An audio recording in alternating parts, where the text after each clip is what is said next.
calling. Silakan Bang. Siap. Ya baik, selamat sore ya rekan-rekan media ya. Sebagaimana yang kita rencanain bahwa hari ini tanggal 15 April ya 2025 16 ya, 2025 kami akan memberikan keterangan pers terhadap perkembangan kasus laporan klien kami, baik itu di Polda Metro Jaya maupun di Polres Jakarta Selatan. Dan kalau mungkin nanti ada tambahan terkait laporan klien kami di Polrestabes Medan juga akan kami jawab. Ya, jadi terhadap peristiwa-peristiwa ini dan laporan ini, saya bersama tim ya. Di sini ada Pak Samuang Manulang, Pak Darsono, Pak Nov Putra Kaban, panggilan Dedok. Nah, ini beliau Oki Pranata, ya Oki Pranata ya, bukan salah, jangan salah. Ini Oki Pranata. Ya, jadi kami bersama tim. Jadi untuk pertama sekali kami akan menyampaikan penjelasan yang selama ini ya yang dituduhkan terhadap klien kami memiliki mengedarkan produk skincare yang berbahaya ya. Jadi pada kesempatan ini kami ingin sampaikan bahwa produk klien kami itu tidak seperti yang dituduhkan oleh masyarakat dalam media sosial. Nah, untuk kesempatan itu kami mintakan kesempatan Pak Samuang Manulang untuk menjelaskannya.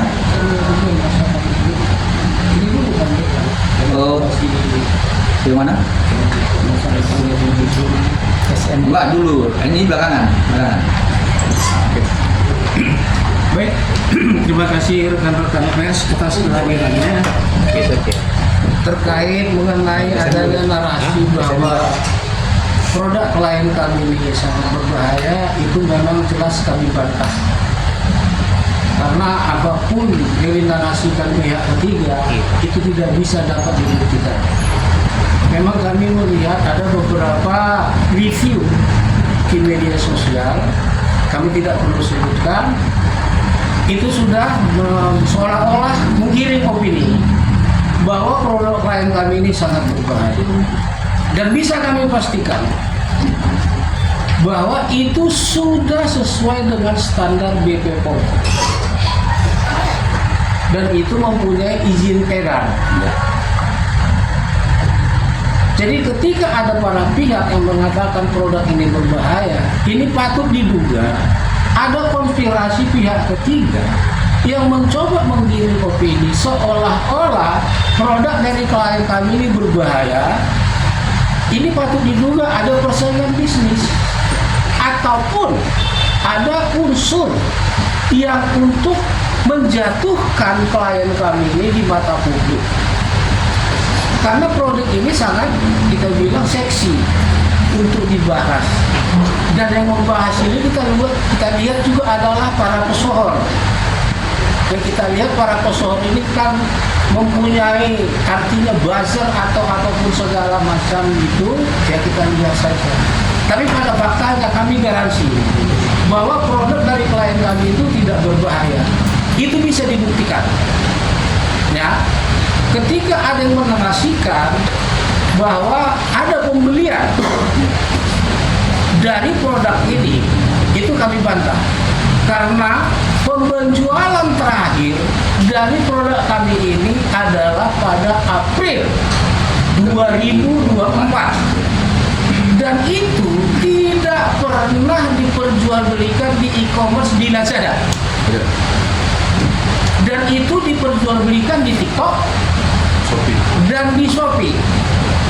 Dan bentuk penjualannya pun yang terakhir itu adalah berbentuk voucher. Dan itu bisa kami buktikan. Dan selanjutnya masalah ini sudah ada pemanggilan terhadap saksi Saudari S yang nanti mungkin ada pemanggilan untuk keterangan tambahan. Nah, kebetulan beliau lagi sekarang Saudari lagi umroh.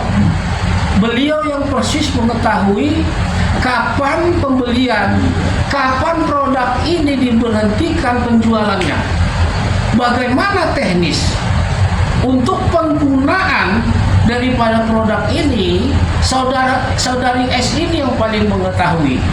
Tidak pernah, artinya klien kami maupun Saudari S ini menyampaikan narasi bahwa produk ini boleh dipakai, artinya secara umum. pihak kami selalu mengatakan bahwa produk ini bisa digunakan harus di klinik dan ditangani oleh orang-orang yang berkompeten untuk menangani ini.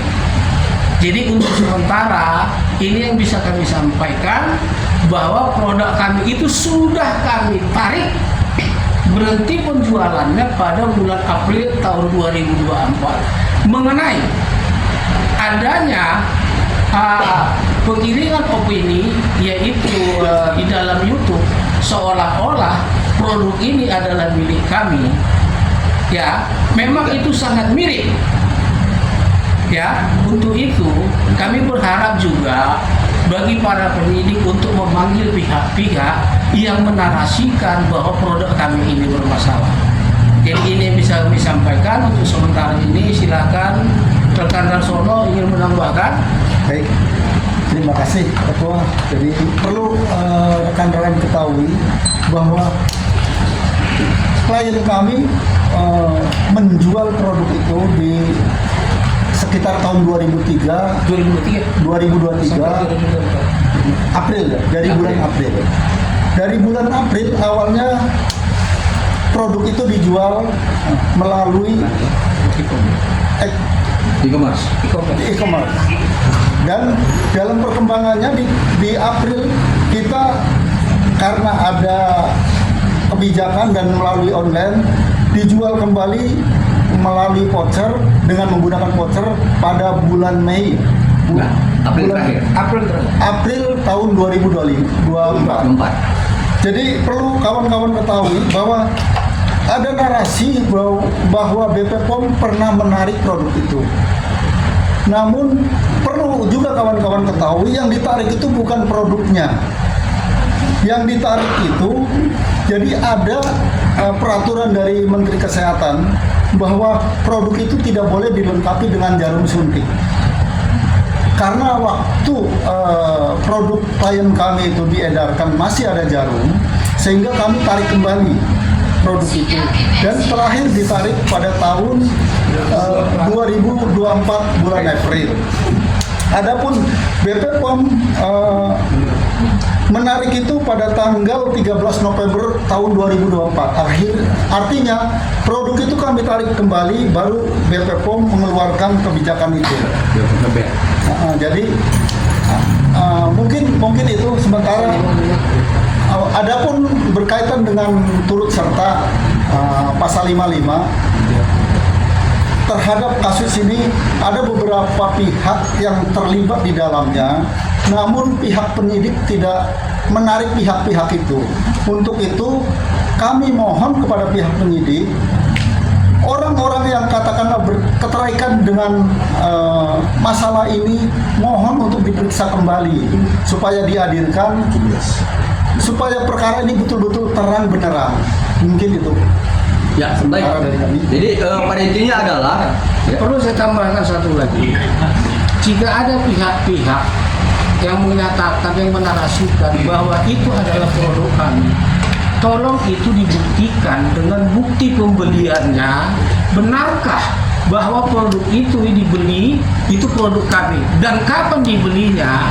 Silahkan itu dibuktikan bahwa bukti pembeliannya itu kapan dan di mana, apakah itu produk kami atau bukan, yaitu silahkan dibuktikan. Itu silahkan nanti pihak penyidik untuk mencari tahu sampai sejauh mana keterlibatan para pihak-pihak ini. Terima kasih. ya, jadi intinya adalah kesimpulannya dari Bapak ini adalah meminta kepada pihak penyidik, ya, pihak penyidik untuk meminta keterangan terhadap inisial S, ya, yang pernah mereview produk klien kami, dan kemudian mempertanyakan kepada inisial S kapan dan di mana dia membeli produk yang dituduhkan berbahaya yang milik klien kami. Yang kedua, silakan ya inisial S membuktikan bukti pembeliannya agar ini tidak menjadi tuduhan-tuduhan yang sesat, ya, karena secara dokumen yang kami observasi bahwa klien kami sudah tidak lagi menjual April 2024. Ya, sekali lagi kita memintakan ya agar penyidik ya untuk memanggil inisial S ya untuk memberikan keterangan terhadap apa yang kami sampaikan agar tidak lagi ya masyarakat atau siapapun menuduhkan bahwa klien kami itu pernah mengedarkan produk-produk yang berbahaya. Ya itu dari Pak Samuang dan Pak Darsono. Dan kemudian terkait kemarin ya pemeriksaan lanjutan ya itu adalah merupakan pemeriksaan berdasarkan petunjuk ya P19 ya dari kejaksaan kepada penyidik, kemudian penyidik untuk kembali memanggil klien kami. Terhadap itu kami mintakan ke saudara Dedok ya dan Oki Pranata untuk menyampaikan apa hasil pemeriksaan kemarin. Silakan. Baik, terima kasih rekan-rekan media semua. Agenda kita kemarin itu adalah untuk BAP tambahan terhadap pelapor dan saksi. Jadi kami beranggapan bahwa pertanyaan-pertanyaan yang diajukan oleh penyidik kemarin itu adalah sebuah petunjuk. Jadi pertanyaan yang diberikan itu salah satunya adalah bagaimana awal mula perkenalan pelapor dan saksi ini dengan tersangka MM dan IM. Nah, selanjutnya semalam kemarin kami juga ada menyerahkan berupa bukti petunjuk ada 25 bukti yang kami serahkan kepada penyidik dan kita berharap semoga itu bisa dijadikan bahan pertimbangan untuk mengambil langkah hukum ke depannya. Selain daripada itu ada juga pertanyaan dari penyidik mengenai yang saya bilang tadi sebelumnya bahwa bagaimana rincian awal mula si pelapor dan saksi ini mengenal tersangka MM dan IM. Ini saja dari saya. Terima kasih. Oke, baik saya tambahkan terhadap pertanyaan-pertanyaan yang lain. Penyidik ada menanyakan bagaimana rangkaian peristiwa Saudara O mengarahkan klien kami untuk menghubungi IM dan NM. Dan seperti yang disampaikan sebelumnya bahwa kami yakin kenapa harus dua orang ini ditersangkakan karena kami memiliki bukti yang cukup real yang selama ini masih kami simpan dan kemarin sudah kami serahkan terhadap penyidik, yang dimana narasi dalam video tersebut ada menyebutkan bahwa untuk menghentikan ini semua sumpel aja mulut si NM. Itu inti dari percakapan dalam video tersebut. Terima kasih. Dengan yang menyuruh. Gimana Pak? Ada yang menyuruh? Ya, yang pasti ada yang menyuruh untuk menyumpel mulut si NM dengan uang. Oke, sekian. Terima kasih. Baik, jadi rekan-rekan perlu kami tegaskan bahwa kita ini jangan lagi menggiring-giring ya. Laporan dari klien kami dengan nomor LP 7355 tertanggal 3 Desember 2024 adalah dengan persangkaan pasal 368 ya, kemudian 27B ayat 2, kemudian pasal 345 Undang-Undang TPPU. Nah, artinya persangkaan pasal inilah yang sedang diproses oleh penyidik. Tapi kemudian yang kami sekarang ini heran, kenapa terus digiring-giring dengan persoalan produk-produk yang berbahaya. Sebenarnya produk klien kami itu klien kami tidak pernah mengedarkan produk yang berbahaya sebagaimana yang dituduhkan selama ini. Dan memang klien kami sekitar kurang lebih 1 bulan yang lalu telah dipanggil oleh penyidik untuk dimintai keterangan terhadap yang dituduhkan tersebut. Dan kemudian sebagaimana yang disampaikan oleh Bapak Samuang Manilang bahwa klien kami ya saat itu dengan juga saksinya ya ketepatan Pak Samuang juga yang mendampingi telah membuktikan dokumen-dokumennya bahwa produk klien kami itu sudah selesai dan close seller itu di April 24 ya. Kemudian terhadap yang kemarin diperiksa klien kami sebagai pelapor dan saksi 2 orang lagi mungkin nanti menyusul ya saksi tambahan yang tadi disampaikan oleh Pak Samuang itu jelas mengarah kepada ya petunjuk jaksa yaitu terkait bagaimana peristiwa klien kami ini berkomunikasi dengan inisial O kemudian mengarah kepada IM, mengarah kepada NM, lalu mengarah kepada inisial S. Itu pertanyaan pada penyidik kemarin. Nah, jadi mudah-mudahan ya dari petunjuk jaksa, apa yang sudah kita bangun selama ini sebagai konstruksi hukum kita ini dapat dikaitkan secara terang-benderang ya. Jadi pada kesempatan ini saya perlu sampaikan ya, ada satu azas yang sering kami sampaikan dalam hukum itu nullum delictum nulla puna sine previa lege punali. Ini harus dipahami, tidak ada satu pasal pun tidak satu ada perbuatan pidana pun tanpa ada pasal yang mengaturnya. Ini kan klien kami dituduh. Jadi pasal yang mengatur dia itu pidana itu apa gitu? Nggak ada kan? Kami laporin. Salah satu yang saya sering dengar, kemudian dikatakan bahwa klien kami itu merekam dapat dipidana, artinya dengan pasal 31 Undang-Undang 19 tahun 2012. Sebenarnya bukan begitu penyebutannya. Kalau penyebutan tentang soal pasal 31 adalah pasal 31 Undang-Undang nomor 1 tahun 2024 tentang perubahan kedua Undang-Undang nomor 11 tahun 2008. Dan itu pun tentang intersepsi dan penyadapan. Yaitu dibedakan intersepsi penyadapan terkait dokumen elektronik dan informasi elektronik berbeda dengan merekam. Itu sudah dijelaskan di dalam putusan Mahkamah Konstitusi nomor 20 tahun 2016 di halaman 96. Ya itu silakan dibaca. Ya seperti itu. Dan juga saya perlu tegaskan bahwa terkait klien kami ya yang ada di Medan ya, di Medan ini kan sudah dokter S ini sudah tersangka gitu. Lalu disebutkan mana boleh itu dokter melakukan justiper dan sebagainya. Silakan laporkan klien kami, tidak ada pasal mengatur itu tentang pidananya. Silakan laporkan. Jadi gini begini, kami advokat ya, Jadi kami ngebacotnya pasal gitu. Jadi kalau kami ngebacot pasal, ya balas kami dengan pasal. Jangan ngebacotnya yang lain gitu loh. Ya, jadi pada prinsipnya kami tidak mau lagi ribut-ribut di media sosial ya, bahwa kami sedang memperjuangkan hak klien kami berdasarkan surat kuasa yang diberikan kepada kami. Jadi kita tunggu dari proses hasil penyidikan dari pihak penyidik Polda Metro Jaya yang kemarin. Ya kita lihat apakah nanti akan ditambah lagi tersangkanya atau tidak, ya tunggu. Ya, tetapi kami tetap bertahan dalam konstruksi hukum yang kami bangun sebelumnya. Demikian, saya pikir demikian. Ada yang bertanya lagi kawan? Bang, terkait Dokter O tadi abang mempunyai bukti nggak bang berupa video atau Ya, jadi terhadap inisial O kita sudah serahkan satu bukti berapa tadi? 25. Ada 25 tambahan bukti lagi ya yang berkaitan dengan pertanyaan penyidik seperti itu ya. Lagi Bang, bisa dibilang Dokter O itu adalah dalang nggak sih bang? Nah itu wewenang penyidik ya, kita tidak bisa menyampaikan seperti itu, tetapi yang pasti ada satu pertanyaan, beberapa pertanyaan berkaitan ya tentang bagaimana kemudian klien kami ini berkomunikasi diarahkan dan sampai kepada NM dan juga sampai kepada inisial S. Itu kepada pertanyaan seperti itu. Nanti biarkan penyidik yang punya wewenang untuk menentukan dalam gelar perkara lanjutan ya. Lagi? Bang, pihak sebelah sana kan masih merasa semestinya rekaman-rekaman itu tidak harus beredar ya Bang. Nah, kalau dari sisi hukum sendiri sebenarnya rekaman itu bisa menjadi alat bukti atau penyadapan sih Bang, atau dianggap menjebak gitu loh Bang? Ya jadi begini,